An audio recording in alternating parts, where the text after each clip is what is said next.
The Secret Garden by Frances Hodgson Barnett. Chapter 7. The Key to the Garden. 2 days after this, when Mary opened her eyes, she sat upright in bed immediately and called to Martha, "Look at the moor! Look at the moor!"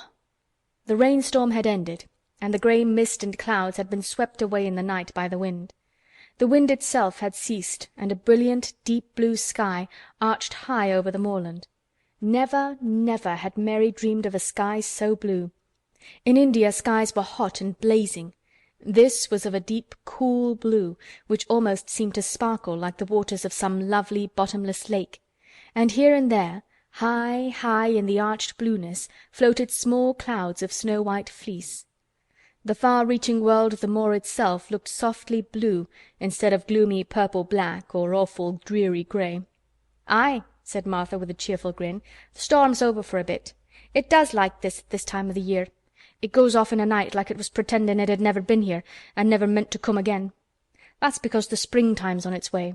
It's a long way off yet, but it's comin'." "I thought perhaps it always rained or looked dark in England," Mary said.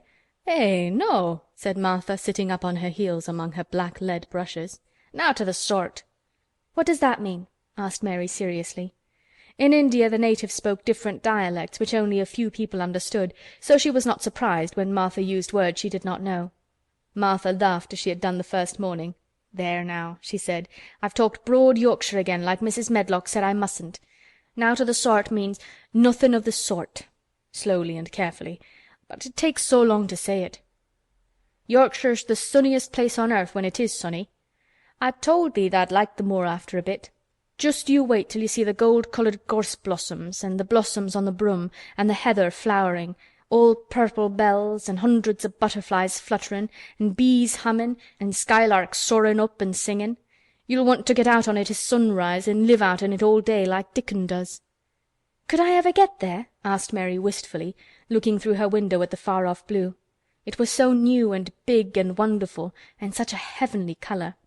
"I don't know," answered Martha. "Tha's never used thy legs since I was born, it seems to me. Tha couldn't walk 5 mile. It's 5 mile to our cottage." "I should like to see your cottage." Martha stared at her a moment curiously before she took up her polishing brush and began to rub the grate again. She was thinking that the small plain face did not look quite as sour at this moment as it had done the first morning she saw it. It looked just a trifle like little Susan Ann's when she wanted something very much. "I'll ask my mother about it," she said. "She's one of them that nearly always sees a way to do things. It's my day out today and I'm going home. I am glad. Mrs. Medlock thinks a lot of mother. Perhaps she could talk to her." "I like your mother," said Mary. "I should think tha did," agreed Mary, polishing away. "I've never seen her," said Mary. "No, tha hasn't," replied Martha. She sat up on her heels again and rubbed the end of her nose with the back of her hand as if puzzled for a moment, but she ended quite positively. "Well, she's that sensible and hard-workin' and good-natured and clean that no one could help likin' her whether they'd seen her or not. When I'm goin' home to her on my day out I just jump for joy when I'm crossin' the moor." "I like Dickon," added Mary, "and I've never seen him." "Well," said Martha stoutly, "I've told thee that the very birds likes him, and the rabbits and wild sheep and ponies and the foxes themselves. I wonder," staring at her reflectively, "what Dickon would think of thee." "He wouldn't like me," said Mary in her stiff, cold little way. "No one does." Martha looked reflective again. "How does tha like thysel'?" she inquired, really quite as if she were curious to know. Mary hesitated a moment and thought it over. "Not at all, really," she answered. "But I never thought of that before." Martha grinned a little as if at some homely recollection. "Mother said that to me once," she said. "She was at her wash-tub and I was in a bad temper and talking ill of folk, and she turns round on me and says, 'Tha young vixen, tha! There tha stands sayin' tha doesn't like this one and tha doesn't like that one. How does tha like thysel'?' That made me laugh and it brought me to my senses in a minute." She went away in high spirits as soon as she had given Mary her breakfast. She was going to walk 5 miles across the moor to the cottage, and she was going to help her mother with the washing and do the week's baking and enjoy herself thoroughly. Mary felt lonelier than ever when she knew she was no longer in the house. She went out into the garden as quickly as possible, and the first thing she did was to run round and round the fountain flower garden 10 times. She counted the times carefully, and when she had finished she felt in better spirits. The sunshine made the whole place look different. The high, deep blue sky arched over Misselthwaite as well as over the moor, and she kept lifting her face and looking up into it, trying to imagine what it would be like to lie down on one of the little snow-white clouds and float about. She went into the first kitchen garden and found Ben Weatherstaff working there with 2 other gardeners. The change in the weather seemed to have done him good. He spoke to her of his own accord. "Springtime's comin'," he said. "Cannot tha smell it?" Mary sniffed and thought she could. "I smell something nice and fresh and damp," she said. "That's the good rich earth," he answered, digging away. "It's in a good humor making ready to grow things. It's glad when plantin' time comes. It's dull in the winter when it's got nowt to do. In the flower gardens out there things will be stirrin' down below in the dark. The sun's warmin' 'em. You'll see bits o' green spikes stickin' out o' the black earth after a bit." "What will they be?" asked Mary. "Crocuses and snowdrops and daffydowndillys. Has tha never seen them?" "No. Everything is hot and wet and green after the rains in India," said Mary, "and I think things grow up in a night." "These won't grow up in a night," said Weatherstaff. "Tha'll have to wait for 'em. They'll poke up a bit higher here and push out a spike more there, and uncurl a leaf this day and another that.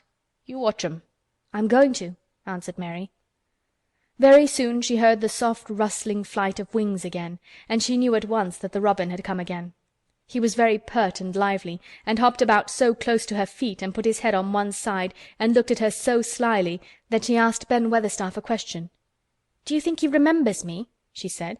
"Remembers thee?" said Weatherstaff indignantly. "He knows every cabbage stump in the gardens, let alone the people. He's never seen a little wench here before, and he's bent on finding out all about thee. Tha's no need to try to hide anything from him." "Are things stirring down below in the dark in that garden where he lives?" Mary inquired. "What garden?" grunted Weatherstaff, becoming surly again. "The one where the old rose trees are." She could not help asking, because she wanted so much to know. "Are all the flowers dead, or do some of them come again in the summer? Are there ever any roses?" "Ask him," said Ben Weatherstaff, hunching his shoulders toward the robin. "He's the only one as knows. No one else has seen inside it for 10 year." 10 years was a long time, Mary thought. She had been born 10 years ago. She walked away slowly, thinking. She had begun to like the garden, just as she had begun to like the robin and Dickon and Martha's mother. She was beginning to like Martha too. That seemed a good many people to like, when you were not used to liking. She thought of the robin as one of the people. She went to her walk outside the long, ivy-covered wall over which she could see the tree-tops, and the second time she walked up and down the most interesting and exciting thing happened to her, and it was all through Ben Weatherstaff's robin. She heard a chirp and a twitter, and when she looked at the bare flower-bed on her left, there he was, hopping about and pretending to peck things out of the earth to persuade her that he had not followed her. But she knew he had followed her, and the surprise so filled her with delight that she almost trembled a little. "You do remember me!" she cried out. "You do! You're prettier than anything else in the world." She chirped and talked and coaxed, and he hopped and flirted his tail and twittered. It was as if he were talking. His red waistcoat was like satin, and he puffed his tiny breast out and was so fine and so grand and so pretty that it was really as if he was showing her how important and like a human person a robin could be. Mistress Mary forgot that she had ever been contrary in her life when he allowed her to draw closer and closer to him, and bend down and talk and try to make something like robin sounds. Oh, to think that he should actually let her come as near to him as that! He knew nothing in the world would make her put out her hand toward him or startled him in the least tiniest way. He knew it because he was a real person, only nicer than any other person in the world. She was so happy that she scarcely dared to breathe. The flower-bed was not quite bare.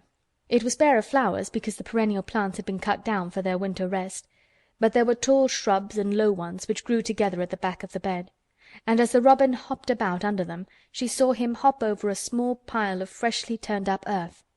He stopped on it to look for a worm. The earth had been turned up because a dog had been trying to dig up a mole, and he had scratched quite a deep hole. Mary looked at it, not really knowing why the hole was there, and as she looked she saw something almost buried in the newly turned soil. It was something like a ring of rusty iron or brass, and when the robin flew up into a tree near by, she put out her hand and picked the ring up. It was more than a ring, however. It was an old key which looked as if it had been buried a long time. Mistress Mary stood up and looked at it with an almost frightened face as it hung from her finger. "Perhaps it has been buried for 10 years," she said in a whisper. "Perhaps it is the key to the garden." Chapter 8